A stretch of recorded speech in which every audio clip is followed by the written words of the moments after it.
So, hi, Alex. Can you introduce yourself briefly with your name and the role here at Matchday?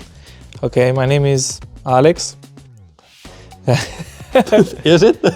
Yeah, I don't know, man. Like I have so many names. So Alex, yeah, but the people, I mean, then I go by the nickname Grim because of childhood reasons that came into my adulthood.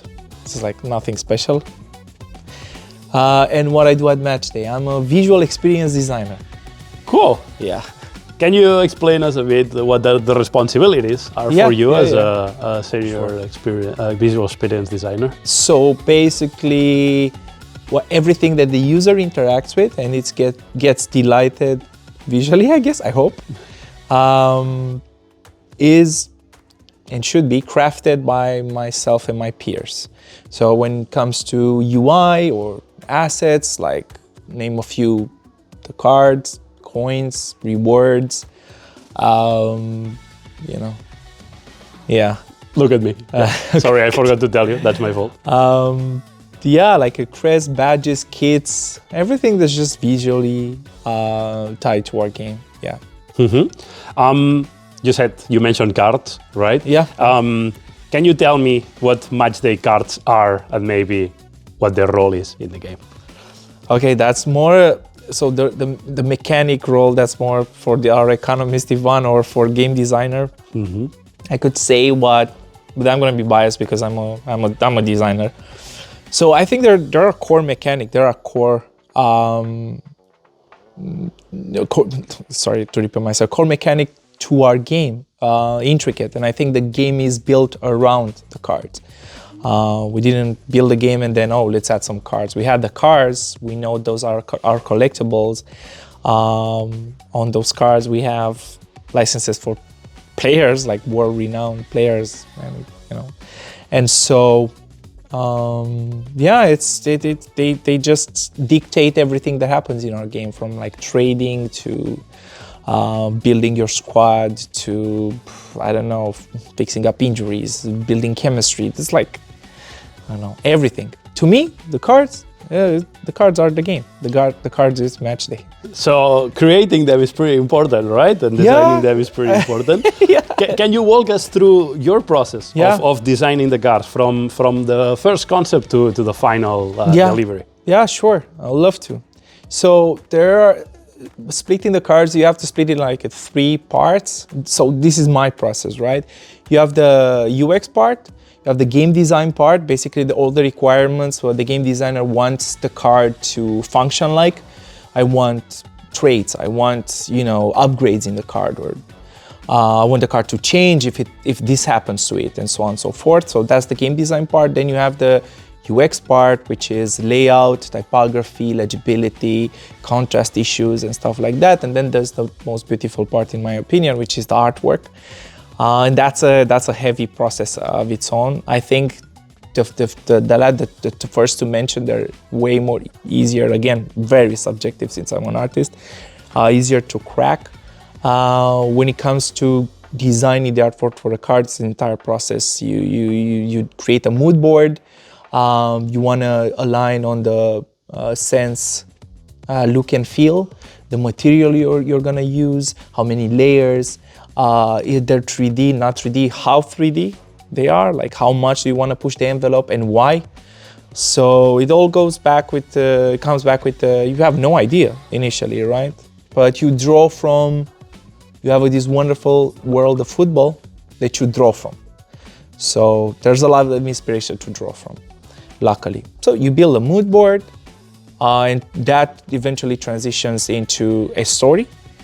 And you try to convey visually the story within the card that is supporting the football player, basically. The card is the canvas in which the football player lives within our game. So it's, if you want to get more tactile and stuff like that, I could walk you through the entire process. We build them in 3D. We create the geometry, we pick up textures, we render them out, we import them into Unity, we rotate them, we do a bunch of tweaks and a bunch of tuning, and it's extremely complicated, but fun, really fun. I find it super interesting that you mentioned that there's a story behind the cards, right? Yeah. Because as a user, as a player, you might not think, like, you think, okay, maybe what do you think when thinking about cards, like design, maybe, but the whole story. Yeah, there's a story. What do you mean with that? So, I don't know at the time this is gonna air or whatever, what the cards we're gonna ship with and the cards that we have, for the future that we want to launch, and constant campaigns and so on and so forth. But each card or campaign will have a theme, right? That theme is to blend both worlds. So let's just say, for example, it's Halloween, right? How do we combine the world of football with Halloween? And I don't want to give out the recipes in advance or give spoils, but you will combine those two worlds and you would create a story and where that player lives in this world of football and Halloween. So, each pixel that the user is going to see is not put at random. We're just trying to paint a beautiful canvas that tells a story in which, like I mentioned before, the player lives in. That sounds very exciting. Getting back to you and saying that there's a lot of reference from football, as a person that is such a master of his craft of creating these cards, thank you so much, etc. When you were younger, did you had this specific collectible? Because I had like Pokemon cards, for example, that I love, and I remember my Charizard card from back in the day, right? Do you have? You're way younger than me. You're way younger than me. But do you have this one of these memorabilia? Yeah. So I think I've always been a collector. I used to collect like cards, trading cards with cars. I switched to Panini collected trading cards because they were accessible, right, at every grocery store. But going into adulthood, when I actually got a job and I started collecting, even though they're not necessarily cards, but if you want to tie them to collecting, I'm collecting vintage consoles as a nostalgia gamer. So I have a hefty collection of almost all the handheld consoles ever made. So I still carry that collecting passion with me. But yeah, I used to have the albums back in the day, man. Like, not Pokemon. I was a bit older when, Pokemon reached my country and all. But I remember Panini, and then another knockoffs. Like, I don't even remember the name. There were a bunch of knockoffs, and then you have the album, and they were stickers, and then you complete the album, and then you trade, and we played competitive games I wanted to win your album, and you put it at stake, and it's just wonderful memories to it. It's just wonderful. It's part of my childhood. And we actually had an exercise yesterday that unfortunately you missed. Like, I think collecting one form or another is part of everybody's childhood. And, we're grown-up kids. I'm not a full adult, or I don't want to be a full adult, so I still carry that with me with pride. I'm happy that I'm still a child inside, and kept that with me. Do you have one favorite console from all the ones that you have in your collection? Yeah, so I have this really rare one. I mean, it's not really rare, but it's rare today because it's a special edition Nintendo 3DS limited edition issued Super Nintendo skin. And it's unused. I haven't played with it. Nobody plays, not even my son, nobody plays with that. It's just there so I can have it, so I can look at it and admire. It's a piece of history, it's a piece of art. I don't know, all of them are my favorite. I have like 2 or 3 Nintendo 64s, like different editions. I have everything, man.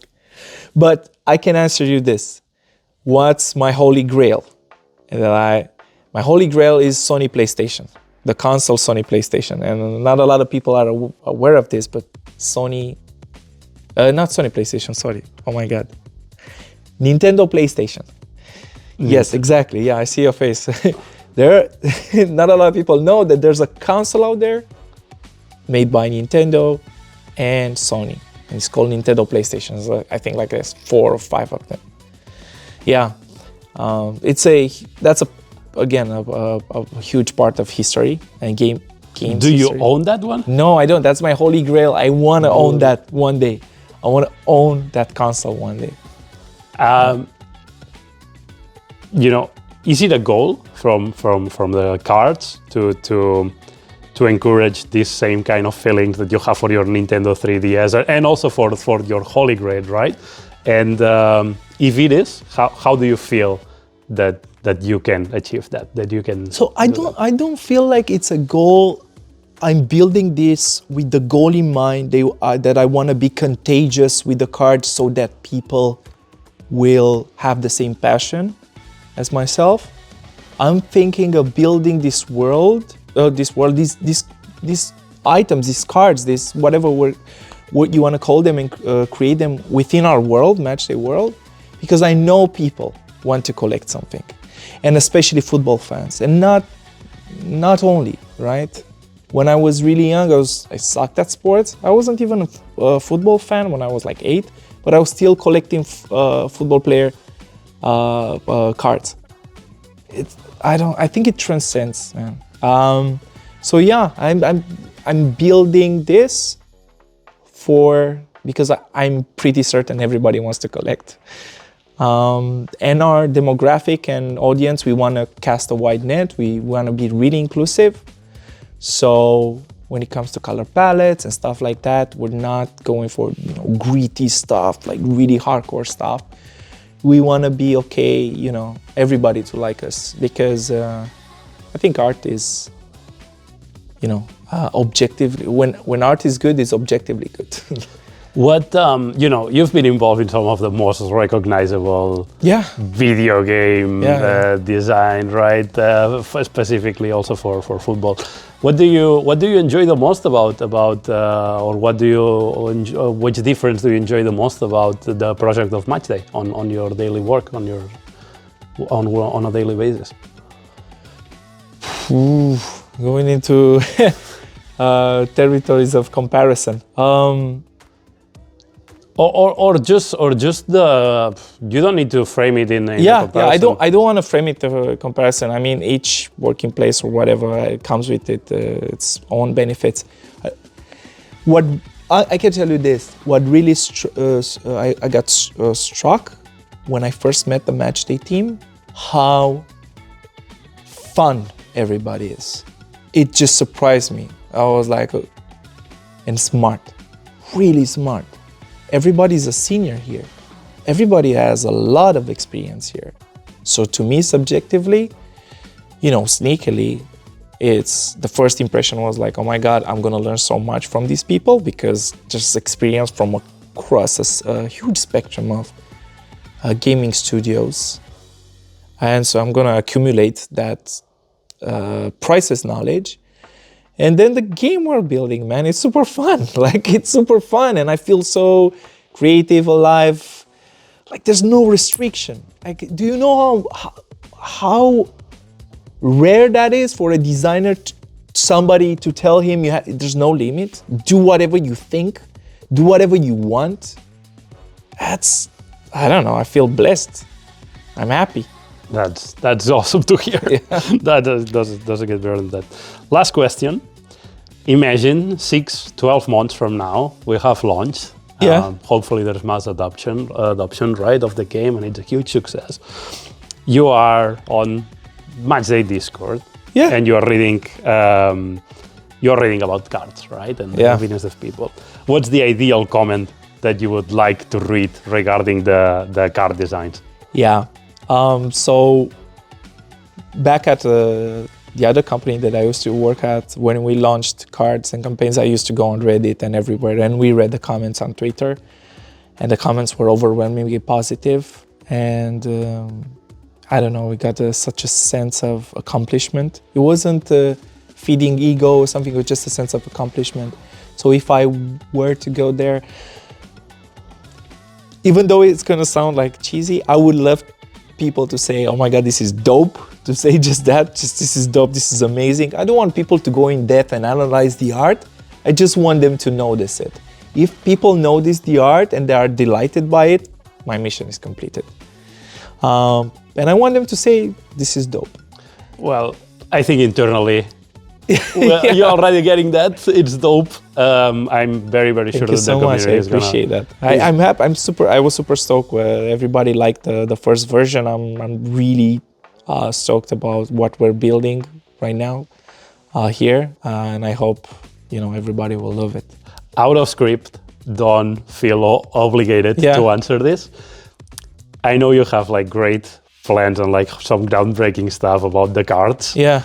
If there's one word that you could tell the community to give them a hint of what's to come, what would that word be? Okay, so it's the word of the day was inner world. So that's inner world. Is that a word or two words? It's two, but inner world. But it's one concept. Yeah, okay. That's perfect. Okay, we can share that. Yeah, we're very excited about this. It came myself and Paul, like in a synchronicity. We're thinking the exact same thing as like inner world. We need to create the inner world. So yeah, that's what we expect. Yeah, it's gonna be amazing. I mean, if we even manage to pull off 50% of what we're working right now in Amsterdam, even 50%, it's still going to be amazing, I think. And I hope everybody else will think as well. Perfect. Alex, Grim, thank you so much, man, for your time. Thank you so much. It was super insightful, super nice. And we'll let you know when this is ready.